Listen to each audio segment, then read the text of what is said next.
Obrigado, presidente, nobres colegas, todos que nos assistem.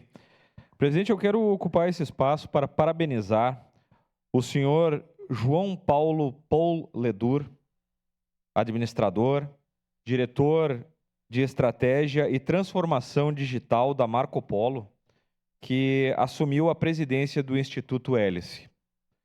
Há mais de 20 anos na Marco Polo, João Paulo Paul Ledur já trabalhou na unidade da África do Sul e foi diretor da Volare e também da Neobus.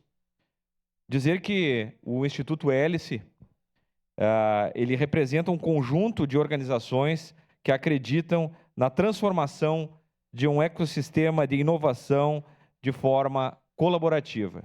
E também possui como mantenedores, né, as empresas Florence, Marco Polo, Metadados, Random Corp, Soprano e diversos associados e apoiadores. Então, parabenizar o Instituto Hélice e, sobremaneira, parabenizar, então, o senhor João Paulo Paul Ledur.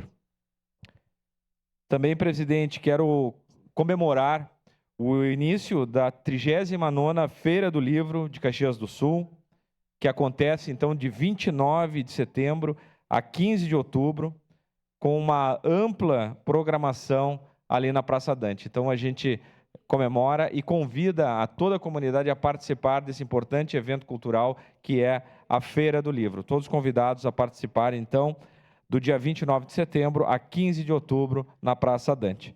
Na leitura, nos encontramos. Obrigado, presidente. Obrigado. Juliano Valim.